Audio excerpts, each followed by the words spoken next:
Hei tid, så vi atter her ved en nødgjom parste av Gjerstamal. Og vi Anja Hansen, som teker opp og redigerer, Ronny Pettersson, som redigerer Ljøa, Paul Fære og jeg selv, Daniel Adol Jakobsen. Vi hjertelig velkommen til henda parsten av Gjerstamal.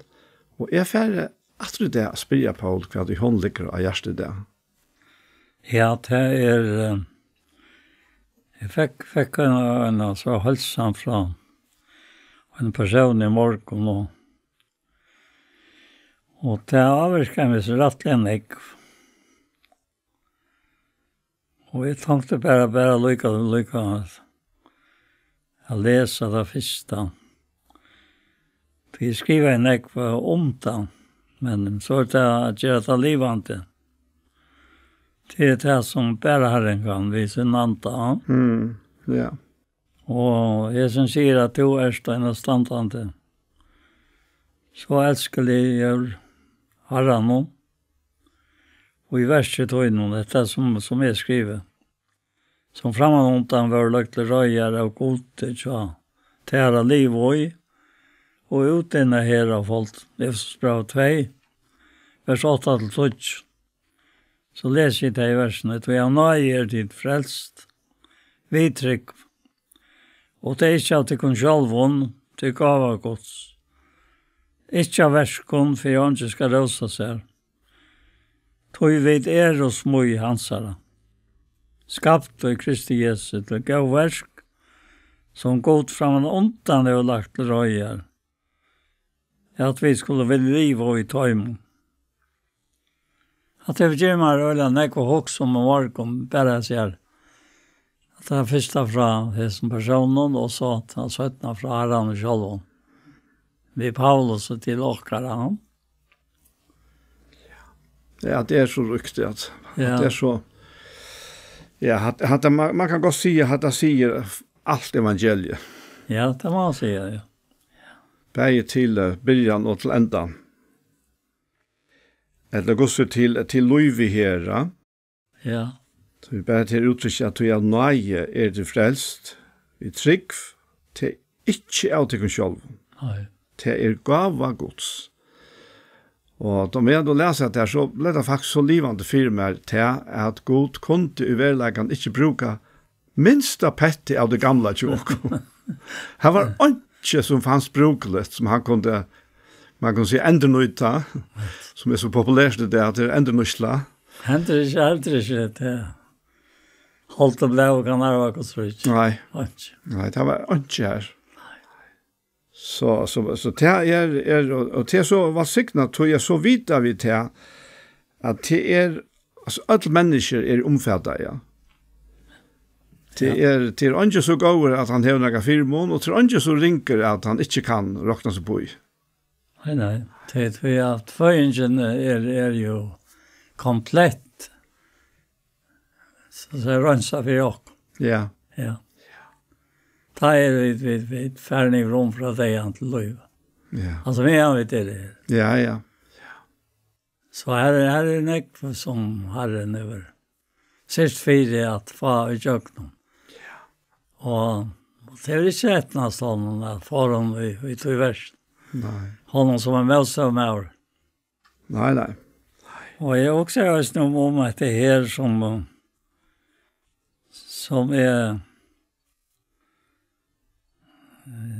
ja, som jeg skriver til denne personen, at jeg merker vel til en omsorgen for meg.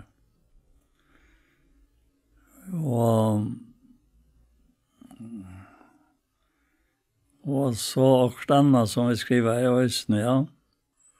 Og så er det, jeg sa, ljøs og begynnerne tog som vi til man ble frelst, og som helt unger, da.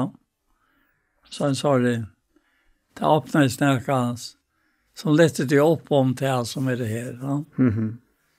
Og då nevnte jeg verset Jan i samband med det. Ja, det var verset her i Kolossebraun, og når man lykker bare slå det opp her, så man sitter rett. Her til første vers og andre vers i Kolossebraun 3. Her sier han, tid til oppreist vi Kristus, Og det omtaler jo eisen her i Efesos 1-2. Tid å oppreist vi Kristus, så søker det som omafri her Kristus sitter vi høyre håndgods. Trai etter som omafri ikke etter som gjør den Akkurat. Ja. Jeg alltid det der fackrast og latnar med noen løyve. Tar ikke av trai etter som gjør den men etter som omafri, altså. Ja. Det kommer omkring slike løter. Så det sånn ekva hjørne som han har rapet av, og man var veldig ofte ikke vet det, men så det helt åpnet seg, ja.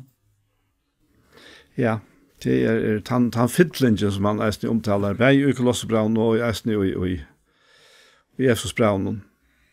Det er jo nesten lojka, ja, vet du hva se? Ja, her nek som eller lojktallige som braun. Ja. Og han sier her, han sier, etter dømes etter 15. vers, ja, frigjør Kristus rai og gjørs noen tikkere. Ja. Til å få at han, at heva eia han, og njóta at han, gjørsta frien som bare han kan gjøre. Akkurat. Ja, altså, med løtt det at det inntil at det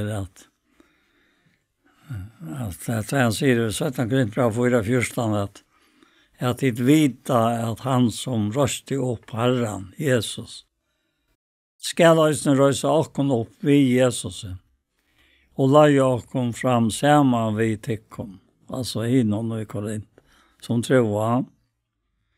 Alt dette henter fire tikkere skuld, for at nøyen kan brøyes ut til tess fløyre, og virka at rykliga være takka god til tord. Ja. Rykliga takk. Ja. Ja, men det her alt ligger ikke god til, altså. Ja, alt ligger altså i tog, altså. Jeg følte det morgen som om at det før. Ja, man må få riktig opp etter oss. Ja. Akkurat som Paulus her i 17 Korinthbrev, ja.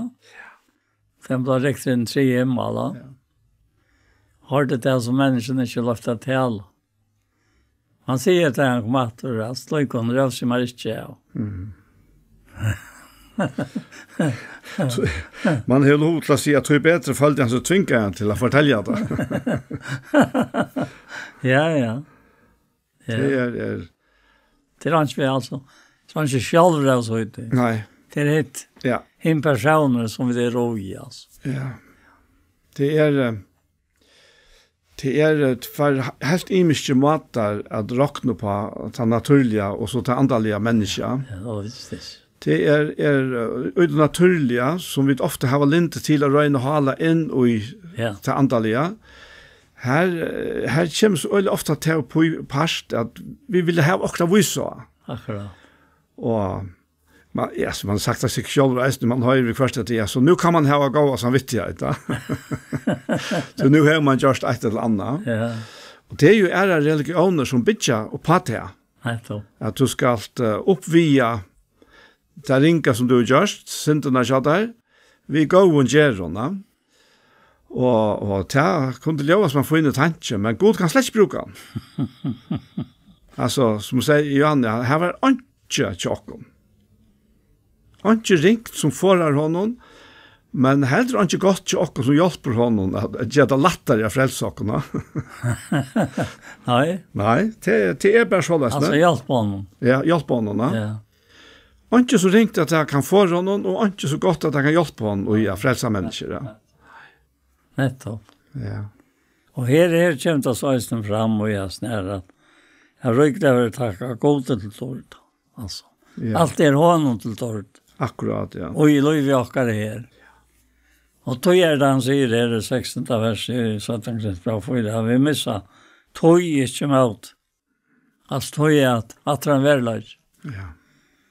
Og så sier han, nei, om så utvårt menneske akkurat gong til gruntar, så ender nok ikke stå innvårt menneske akkurat derfra det. Og så mest det at han brukar etter okkara. Så vi i honom og han og jag. Ja. Så vi tar jag lot til samma som han har lot.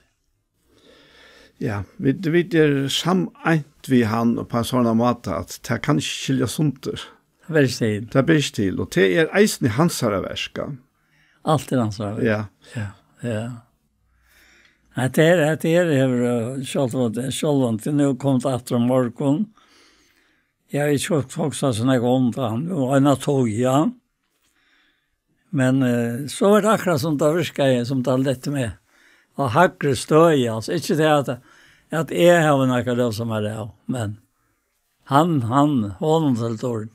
Ja. Kan han litt åkken og hakre støy. Og vi så noen andre virkjøfter. Som kanskje ikke var, finnes jeg en og fire et eller annet. Som Halianten ikke kjenner over kanskje, finnes jeg. Åkken at liv og igjen. Da tror jeg at jeg nevner det så gode versene. Så sier han det som han selv god skal løye. Han skal løye det fram. Ja. Og så løser det bare han som kan huske rett om åkken, og han som kan få åkken, sammen med seg å gjøre det rett. Altså. Vi prøver å hjelpe oss litt, og jeg kan selv. Ja. Det året her at vi og smøy hansara, skapt og i Kristi Jesus til gåvers. Akkurat, ja. Som god framan undan har lagt reier at vi skulle liva ut heimon. Altså, det kunne ljóa så tungt og torrførst. Ja. At vi atle til å gjøre gåvers, vi som ikke klarer å gjøre godt da. Ja. Eller avmarska gosser, og kanskje i Guds malstans er ikke, men mennesker malstans er ime som kanskje kan via den rette veiene. Men altså, så sier han vi her, det er godt fremme undan har lagt til at det reier av visla liv og utheimen. Og jeg minns en for nekken av siden det ble til øyla livande firmer, hver vi er så god som han som vil slippe at uttrykke. Og jeg sa det akkurat som en toneleikere som vil slippe til døms og en klavere at uttrykke det som ligger ui honom. Og så er det han som fører tangentene fram. At klaveret hever ikke å råse seg av. Som således, ja. Til prøysgivet av de mestere som spiller på det. Vi kjenner jo sannsyn og mesterens hånd og violinene og det. Ja. Men, og det er det som så gjør månen eisen, ja. Og her sørger vi hver og god velja ikke slippe å bruke okkerne. Men vi livande på tannmaten. Jeg nevnte enda for om livande talvfolk, at jeg ser et talv hver og livande folk var talvfolk. Men talvfolk er kjøpt det var livande. Det var ikke de som talva av, ja. Det var talverne som var mot hverandre, som så måtte gjøre på, og så måtte talvfolk akta, annars spilte spillet, ja. Og på samme måte så er det ikke her uttøy at God vil at han kan slippe å spille på okkara hjertens stranger, eller hva skal jeg si det. For han kan få sånt uttrykk fram. Altså, han er så stor at han kan gjøre alt det som han vil, uten okkara hjelpe. Men han elsker, til et som er så spør uttrykk så øyla tydelig, han elsker å slippe uttrykket seg i jøgnet som en endrefødda skapning, som er skapter ui Kristi Jesus, ja. Og hugsa vi om Jesus da han jekker av hjørne, hvordan han uttrykte færisens kærleika i for mannfjølten i Erland. Altså, alle timer som kom jo hans ved. Så er det det som så ligger ut i, at han ikke at det uttrykket skal komme fra okken, og det kan det bare vi hele andan i okken. Ja, vet du. Det er vånen, ta vånen, ikke riktig skammer. At hele anden roi okken. Nei, det er akkurat det. Han sier til altså at vånen ikke stammer til kærlighet og gods uttalt og gjørst nokkere vi hele andan som giver nok mer. Det er alt givet. Ja. At det er alt en verelag. Og så er det hit hva vi så finner på om vi vil være såleis. Eller vi ikke vil være såleis. Eller vi alt at det at det for godt, da. Om det var først sagt. Nei, Paul, at det er ikke for godt. Att det kanske inte snacka om på andra maten. Men jag tror bara så att det är inte för gott. Hon skilde sig då. Nej. Är det inte för gott? Nej, alltså det kan inte vara för gott, tror jag det är goda. Ja, det är. Så det vet det små Jans har skapat Kristias till gåversk som god från London har lagt till röjar. Ja, vi skulle leva hemma. Så är det mest att det är fakraste, ljusa och bjärtaste. Underfullaste som kan hända är att Kristus lever i mer. Siktning, grøyk og nøy stor. Kristus lever i mer. Øyla vel seg sammen. Ja. Det er en så avmøtelig stor nøy. Altså. Og det stender også nere i 17 Korinthbrev, det kommer nere i 13. At vi tar samme anta troarene. Som skriver er troe, tog tala i. Alltså ja. Det vaknar ju oss nu i morgon. Ja. Det hänger väl samman. Jag tror tog tala i. Ja. Jag tycker visst inte så talar jag. Så talar jag det som jag ska tala. Att det var samma anta troarinnar som skriver jag tror tog tala i. Så tryck var oss nu vid. Tog tala vid oss. Så på en av en att han har vid. Att han har sagt om sig själv. Och han som vi tycker var. Ja. Och så kommer jag till vers som vi nämnde ju antog vi vita att Herren, att han som röstade upp, Herren Jesus, ska lösna saken upp, vi Jesus, och löja kom fram sen var vi hon.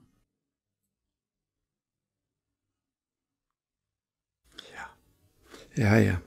Och så att det är som tog nämnt här att läsa Johan att allt detta händer för tyckare skuld för att nöjen kan brejas ut till tess flera och viska att rykliga vill tacka gode tilldorda.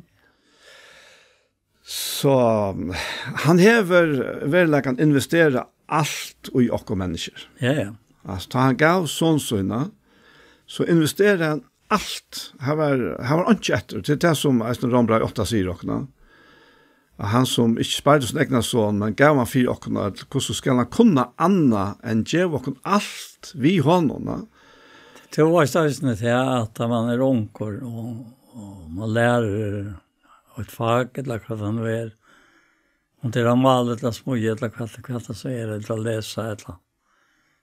Så är det att hotäcket att det. Ta fer vi tojen. Känner du? Det brukar vara det. Det är och så satt en vacker kvinna och då gav vi henne och så förtär vi tojen. Så giftes för bara ta fer vi tojen. Det är såna för svära. Man vill inte hus och allt det där. Och så för tankonan och tejbatten blev vuxen och fåbad. Och så var det återbad. 4 bad. Att vuxen, att av finns bad. Och tejbik vi hemma var. Så det bara vi på. Och nu är det blivit gammal. Och så var det lika med träna 4 styck. Och att så där. Och det är normalt, inte sant? Men så kan du läsa det till det. Att nu är Herren näck bättre grund till att vanta sig släppa bruka det här likam som är så näck brukt till allt annat. Hur ska han så inte släppa? Och jag så ständan jag vet. Och till det jag upplever. Och då blev det så avmätligt där var det morgon också. Att nu närskas han. Att Herren kan öja mer. Då han säger det på en 18-16 vers. Att han säger till att vi med sig smältjons utvarsmänniskor kom till grund där. Så ändrar nödjast av envarsmänniskor därför att det är trångt åkara som är stocket och lagt alltså. Han har räknat det för stockt och latt. Till han är här. Och det är det som är. Det var stockt och latt. Så viskar det att det är stockt och latt. Eller att det är att det för fram. Större och större och större och större iflå. Är vi en fittning av dåligt. Och för det är mest alltså. Det kan bara att han vita det som upplever det. Så det uppviar inte bara inte janvår mittlen hållte och se alltså och i brukslighet men hållte för inte just. Inte nyttigt verk som det gör det för. Nej. Och nu för anten är gångt. Vi ligger någon och färda mer och mer. Jag sucha. Ja men alltså, det är allt gods. Han har ju allt. Vad det är inte. Och ta är så om man ska färra i köken dagen och regera över. Så kan det inte vara gott röd. Men anten för hem vi mer. Så är i antan och han är mer. Så är det blivit ett antal lika.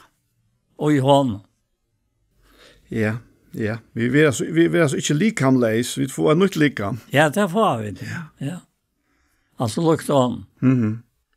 Så det är samma att den där familjen eller vad man ska kalla det som tar för att komma samman. Alltså det är en mångd av människor alltså.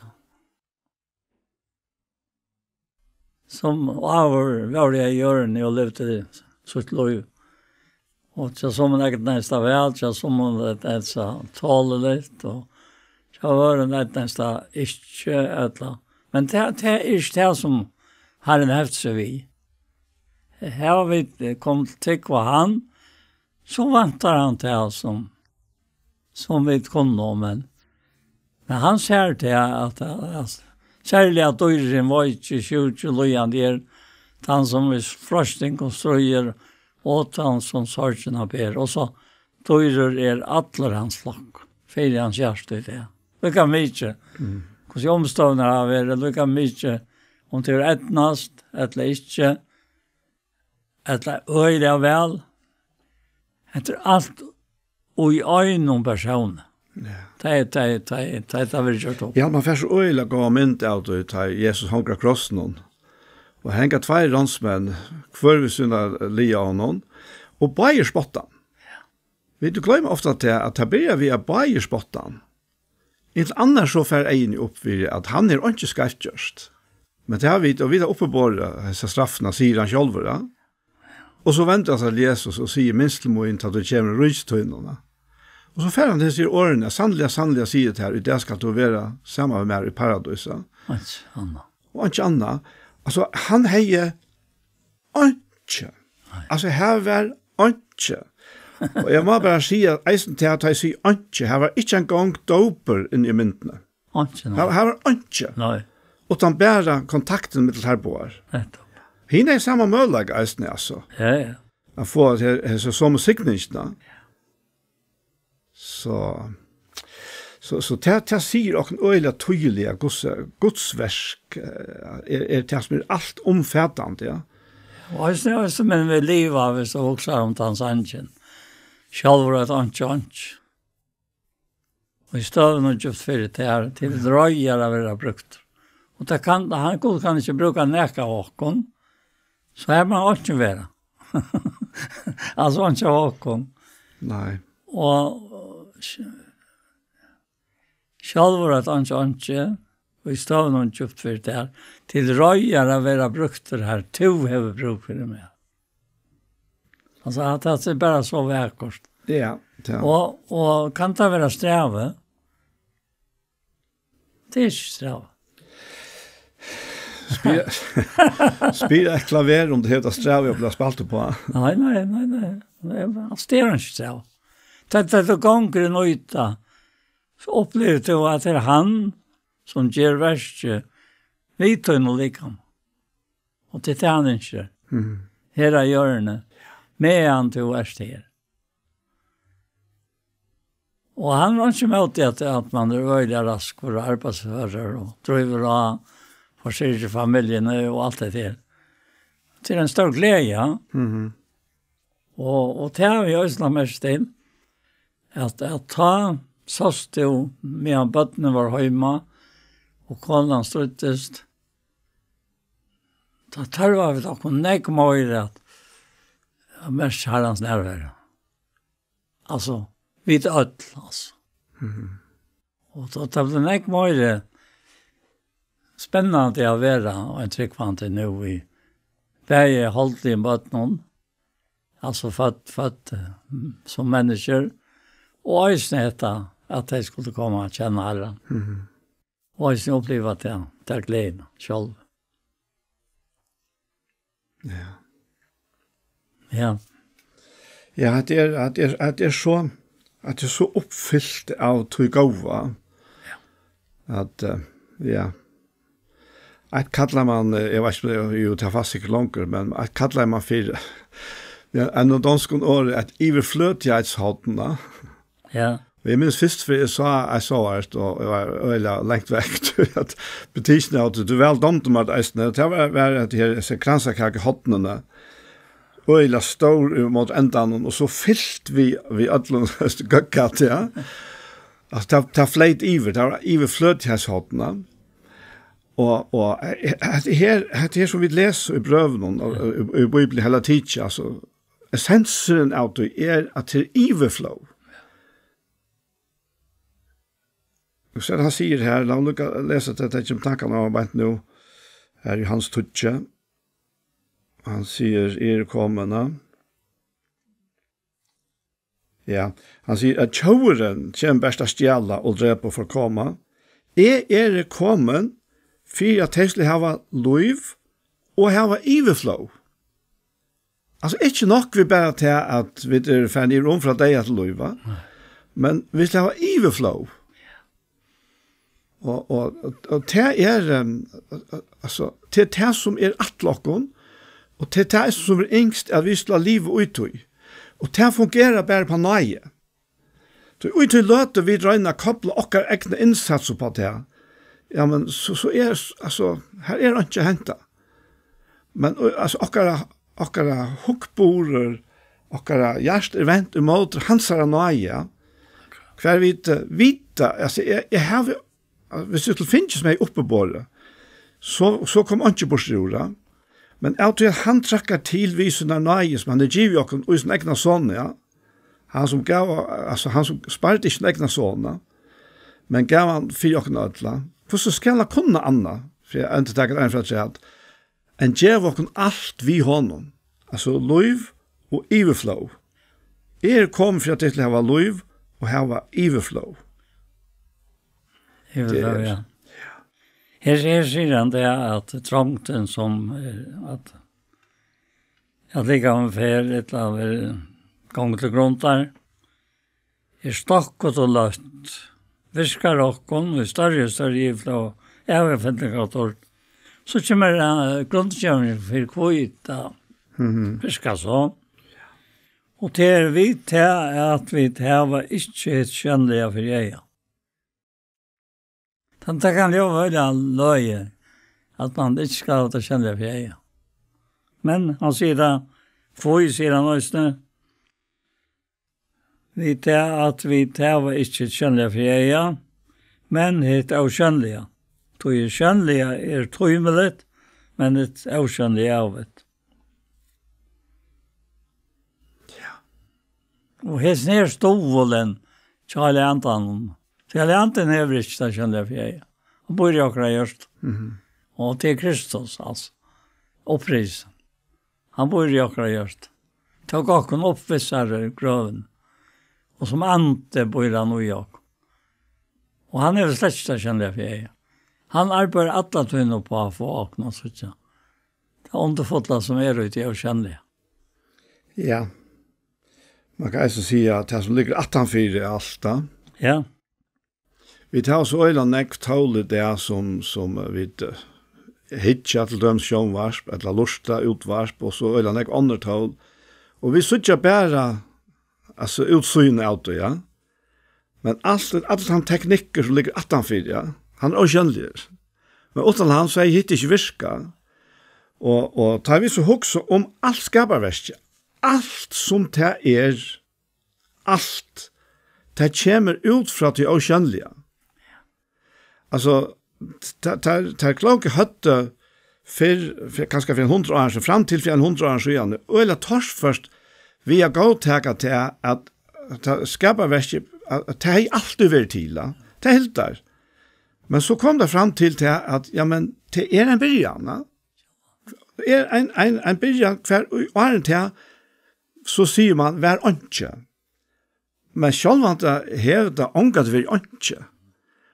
Det är bara det att det som häver först allt det skönliga fram och ljóse. Han är och skönliger. Till god är ante.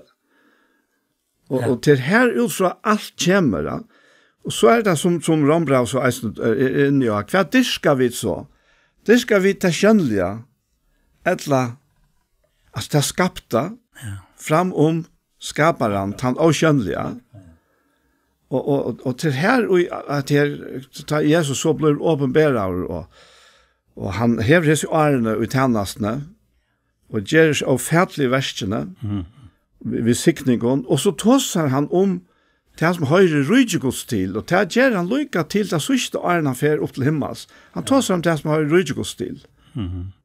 Og det er öll hentan her iverflowen, hentan iverfløtighets hotne andalige talen, som ligger ui tog uttrykk som Guds rydgja. Det er han kommen atter til okkara som Kristus. Kristus ui okkom. Vi tåsar jo og Kolossbrevet tåsar jo om at det er Kristus ui okkom. Kristus er en salvaje. En salvaje er at det peikar til hele andan. Og her er ikke skillnar mittlen Jesus og Kristus, eller hele andan. Men det er så synes du innan jeg har utviklet seg mer at også mina kone, vi er rått. Og också att han hatt. Jag har inte skrivit det ner, men det är bara inte att skriva det ner. Vi ska pröva att säga det. Det är snär stol hela antans och lika med åkara. Han ger oss en löjve till att säga vi åkara kom. Hvordan underfullt største verskon ger. Og i heimen og sjokk. Nå bøttene færen, de kommer og færa vid sjokken, og de flytter iver av løyve, men så tetter færen blir det stilt. Da. Og ta er det av ser sørste tøyna, at du må krypa etter her som Herren vil ha det, at seta at hun har kunnet høgt. Sånn? Det lærer Peter også. Det han skriver om et her, om et dolta menneske i hjertansvis, bergførst et lanta, til et avforgångselig prøye, som hentar kvinna vinner man som vi. Altså, hon er til at mævren skal fungera, og han er til for at hon skal fungera. Han sier også til at vi må ikke være borster, vi kvinner okkara, vi koner okkara. Hvordan ser det at stenter jeg har det her? Tid, men vi ikke borster. Ja, akkurat, jeg har det her, ja. Han sier om kvinnerna at i Petersbrevet 3:5, at såles verda i åsne, innan høyde og kvinner og i foran prøtte seg. Tære var mannen og noen underkjøvnar, og som svaret var Abraham med lojen, og kallte han herra. Og bøtten hennar er tid varnar, ta etter Jerikova, og øttast ånkarast. Og så var det samløys til menn, livet vitia sammen, i kono tikkara, som i noen vaikar og ilat, og høyre til at her vi er samarvingar til nøye løftsinsats. For jeg bønetikkara skulle ikke være hindra her. Altså. Og det har vi lagt merke til at det som den fortjentsjokken legger etter til få bønene, drena bønene vekk vi at man inte lever vid jag sa som det kom. Ja. Då är det alltså. Ja. Tror jag. Ja, vire och tjänar och svinner post. Och då det bara att bötten komma så skapar det till inte fått la glädje men det är över Herren som släpper att lite bäge män och kon och upp att hackra hatten här så man kan leva alltså för jag som ansvarar så. Ja. Skriva sen. Netto. Det ständer alltid att tar vi till alla så ställer vi först för jag som gods. Och anken är bättre lustar efter mer än kona. Hon vet akkurat när det är rattor och ränkor. Här höjre och suttja. Ja, akkurat. Och jag var öppen för det tog, alltså. Jag har så öliga när jag bruk för jag var öppen för det tog nu. Så har jag sagt att jag inte färdig ut i det här. Forfärdligt jag var stolt för alltså. Till rävlet. Därför ser det på en som det är alltså. Ja. Det alltså det ber helt enkelt inte till att vara stolter och rosa sig själv. Ettla rosa sin egna sammanhang i eisne. Det har blivit ofta til eisne. Ja. Vit og så tid og det her. I stedet for at suttja heltene ui. Ja, helten. Ja, jeg kan lukke å lese at det er atter helt av Klossebraun her, til han jeg håper det var her.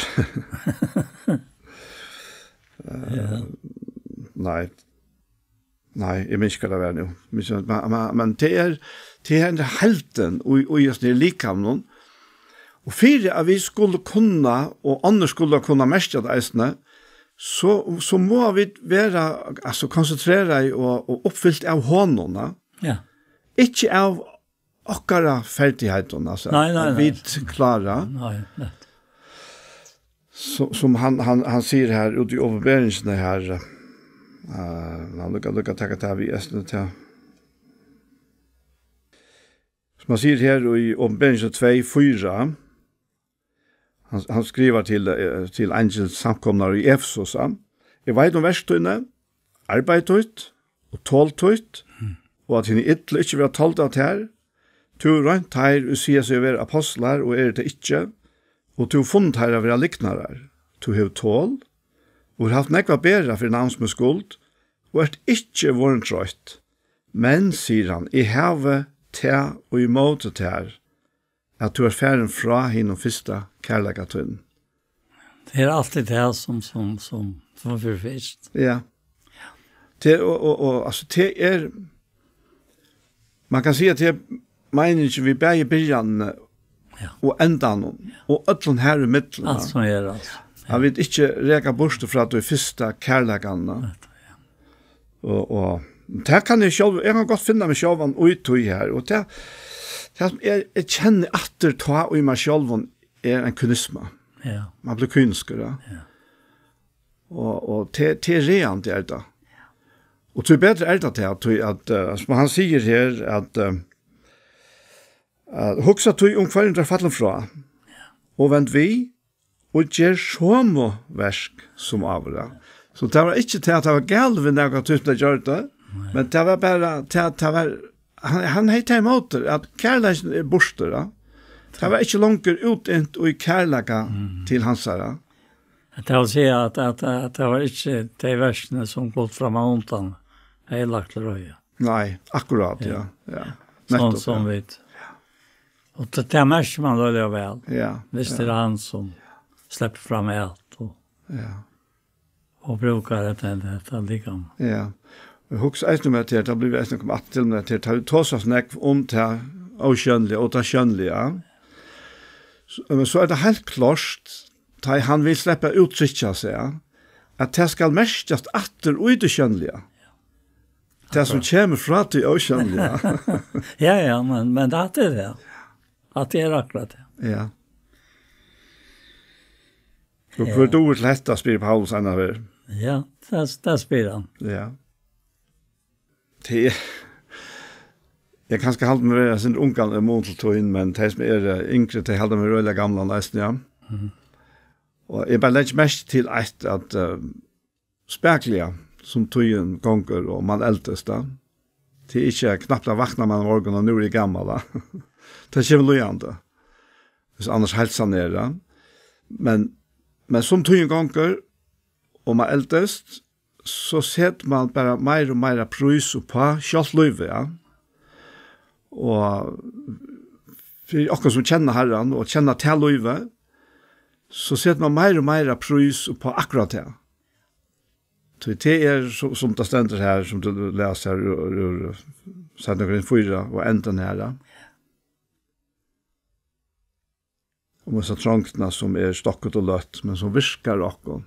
Vi større og større iveflå, jeg fyller av dårlig. Det så viktig. Ja. Altså, det nå har jeg opplevd. Ja. Og hvis du ikke leter det, fyller jeg vil fylle ikke av dårlig. Så jeg tar øyelig ringer, filter, øyelig ringer. Ja. Og med det godt at skriften ikke bare skriver om det gode. Også om fortjentene og hva at jeg legger alt. Og det kan være så avskiltet at det slett ikke går om det. Hvis vi kjørst og verden altså. Ja. Det bare så. Ja. Det ofta så at det hender lojant. Ja. Det kan ikke hende knappt at det ikke er, men ofte det til lojant, ja. Ja. At man finner det av man rikende av leie, ja. Alltså jag plattar vara flott vi forskjellige för längs igen till längt och mittel nu. Jag menar senast jag var ja. Ja. Men så har man nu hemma så goda grejer i så små vatten och så men ta ut där man är va. Och så lägger man sig här. Ja, jo här är alltså fiskar hämta.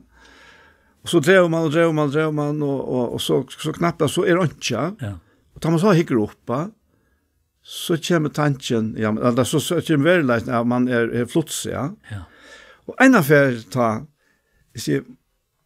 man får ikke også tanken til de som bruker nølsjafjør og nølsødene, at nølsødene flots, ja. Altså, det pura klart, at det ikke helt har lykker, ja. Nei.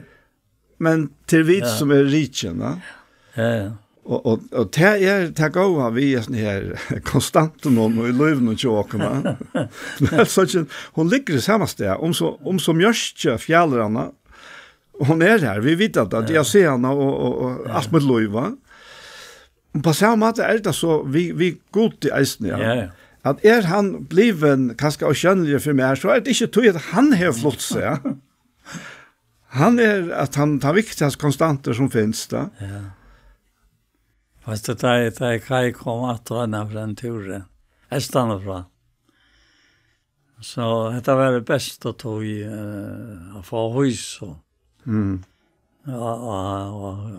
lördagsgrinna. Det stor grinna som konker liksom. Och bo och helt norr mot Gottnes. Ja. Och så ber jag mig komma vid och så får vi och sätta lön och börja här inifrån. Och så runt och så där vi tog och drog åter.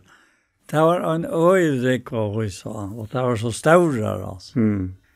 Och han är pejlat av oss så vi trollar nu. Sätta att vi och konstatera hur det är.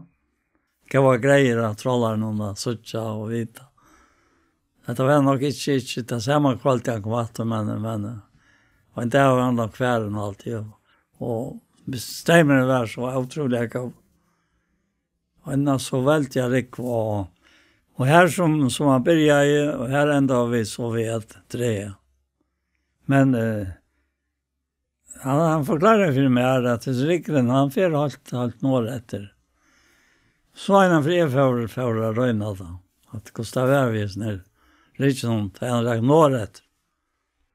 Och inte hållt stämlös men det räcker sin det norret. Och här är det på samma. Jag minns hur snack var i fick och fisk. Där kommer bedliga kvar och häcker ner på båten. Två fisk allt det här. Det var det inte. Jag finns han, alltså. Jag var ett ögn gymmar då. Jag var där, kan du vara? Jag säger Lorskren. Bara att jag härifrån som kajplatt jag sätter Loin och norret. Det var något så ring på botten där. Och vi snälla. Och han fängade tanken på en av vägen. Och han försökte sätta Loin. Han fick en så öjliga rekord. Det är samma alltså. Ja. Men det var det stått lite. Jag var sjömöver på tandmaten. Att det drar ut det. Men det har stått uppleva. Det har stått lite på avröja som det gav fisk. Och få att jag firat det sånt där. Sånt det var värst. Ta ett ögon. Ja. Ja, det är bara så det står. Det hade jag akkurat det här. Nu tossar vi det inte Arnskänten i början om att du är ju malare av professionen. Och onkel och när finns ju gå rå för att det här. Så säger jag att det är gott att få gå rå. Och kvar är det man får gå rå från. Ja, akkurat. Jo, det är time som vita bättre än vita. Ja, det sitter inne vid ett länsnär vita. Ja. Och en av taggarna med vissar norr om Kattlen och så har center sår och jobben. Men inte nog så nära land. Tog jag här platt jag någonstans sett. Jag var på en för såret, vet jag. Rottlar så rävligt. Ja. och så sett jag. Det var på samma sätt. Det här var det bara tosk. En otrolig rikva av fisk. Han fick. Nästan som om att det var en självfällt att han fick det. Ja. Men han visste bergen ner. Och hur systemet var. Och han visste allt. Ja. Och då fick han det. Och han kunde rädja av att här så att du kunde göra det samma. Ja, men alltså så gjorde han det. För jag kunde göra det samma. Ja. Och det är så hux här, Paula. Ja. Ja, det är sån talsmavren. Hela i antarna. Ja. Han var eisne nevnt för Rajeva. Ja. Alltså han är okkara Rajeva. Ja. Det ligger i upprunna åren om Parakletos. Jag tror inte så avvärst att det är. Helt annan standant. Han är Rajeva moin. Ja. Han bor i Gjerstanamar. Och det skulle vara en självföljt att man lät han släppa att Rajeva. Ja. Och inte av en omstånd. Alltså allan omstånd. Alltså spej andalion och tymlion. Det man så säga själva har Ja. Jag har inte finnt rent det var helt rålös och hej inte människa spyrja. Och så spurte han och han gav mig svär. Han gav det svär. Ja. Och troblads blev löst då. Så han är verkliga Rajev. Det är han som bor i ockorna. Och hvis man säger att det är synd inte att bruka han, så är det synd för ock och själva, inte för han. Nej, det är synd. Men inte för att han inte att släppa att bruka. Att släppa vara Rajev är ju ockorna. Men det är för en för allt för mig att det var kommit in och stå landsjukhusen och jag vet inte bo man färre in här och tog här var en som skulle be av för. Så kom in, säger han, och vi sa det här och tog det till knä och så bät du för det här personen. Så tackade du för att du var slappnat att göra det så först. Han säger överst, säger han. Det kan jag aldrig glömma. Men jag har glömt allt det här. Ja. Jag glömde det som att han vill göra. Rätt mötes framför er. Och jag praktiserar det. Jag vet inte hur jag glömde det. Men det är inte så självt att människor tänker mig. Men det stod inte med. Det är sin nöjt, jag kan inte minna. Alltså, det var gott och jag kunde köka stund lax. Alltså, alla tvinna. Så först och efter. Men du minns det inte. Nej. Du kan inte minnas det. Det är så nek, va? Og det er så stor en tøytning. Fire teg som opplever det.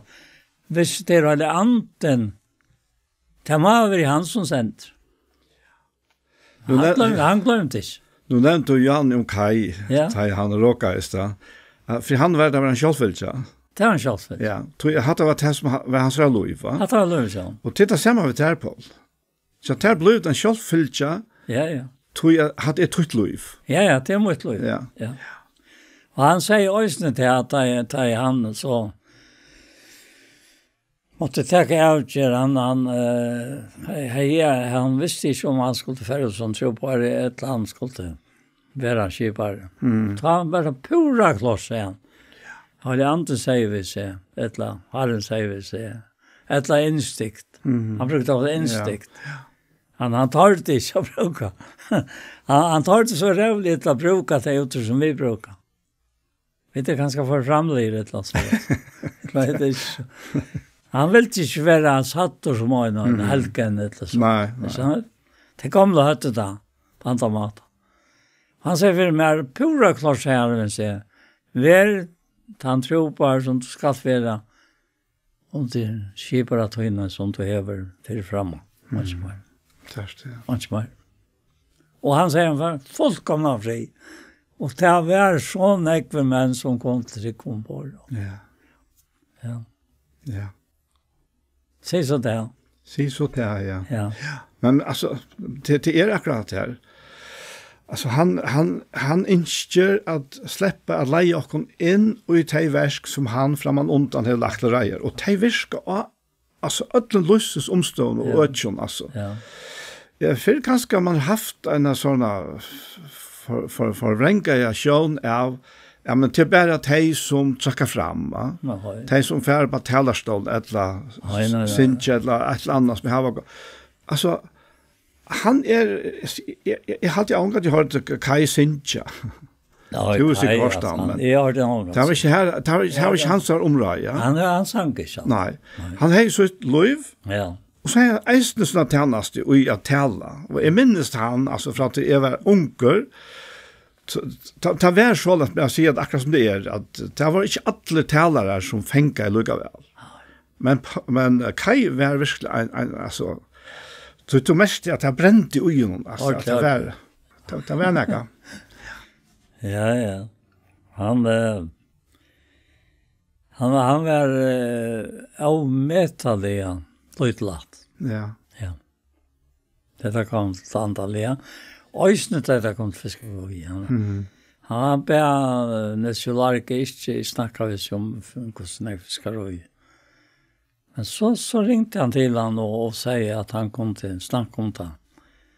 Han sa att han kunde snacka om det vid en siktning. Om han Ja. Så han brukte det att men han säger inte om gavnar som han brukte och gav och så. Men han brukte det till att och upplevt i ölen jag vad du gör. Men det var ju okännligt alltså inte.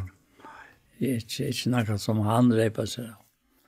Har det han omkat repade sig nog. Han säger bara att han fick han är så gott samband och bäger kappan och taja Islandsstrålaren. Han är 300 tons och var öliga väl lötter och han visste inte att det var att han var framme för honom. Och det har han inte visste att det var han visste att han var kom.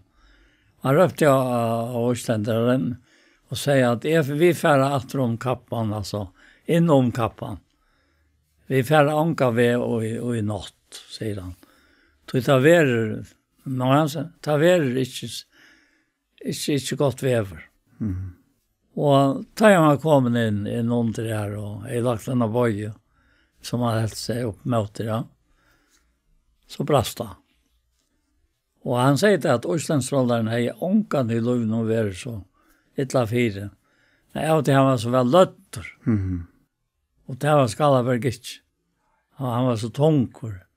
Han säger, vet att det inte klarat oss. Nej. Men han klarar det. Och så säger han, så var vi till John Briskesson sånt. Första vi så, det var att han var Østlandsrollaren som fällde sig bara vägen. Ja. Och han klarar det. Ja. Jag vet inte om det är i samband han tar sig om att det är instinkt, ja. Instinkt, ja. Ja, men det är helt säkert att det här livet i honom. Ja. Alltså Herren i honom, Kristus i honom. Ja. Alltså, så värligt är detta livet, alltså. Och då tar han så kom de in och han var precis att lägga sig hemma. Spelade med inte kunde han kunde släppa vem mer ut alla samkomna i förrgen. Alltså Det var en utrolig tog. Det blev flere år. Ja. Så han levde jo oppe i. Han fylte fors.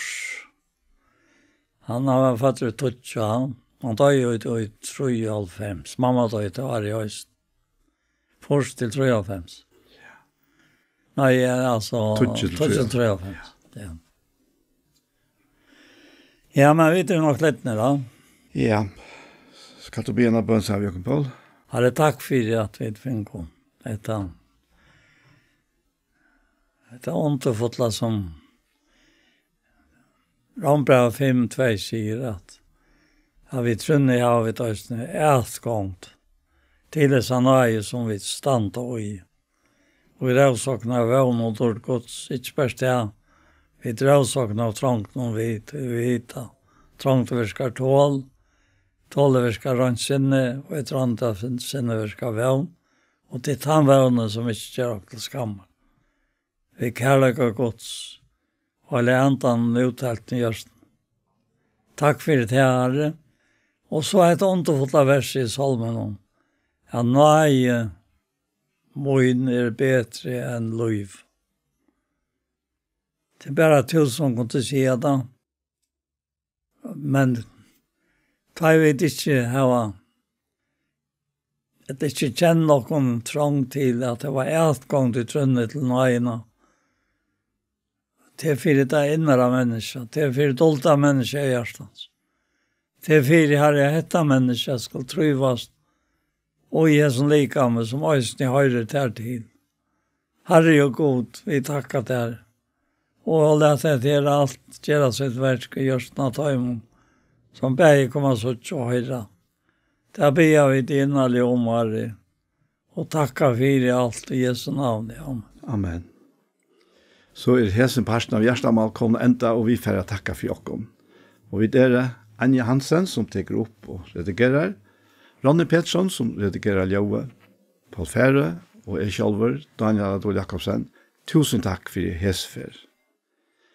Pastor av Gjerstamal som har vært, der kan du finne YouTube om du leiter av Iktus Sjønvarsp. Og hesen pastoren, han kommer eisner av lagt her, og han kommer eisner av sender av Kjei Kristelig Kringvarsp. Så en annen fer, tusen takk for hesfer.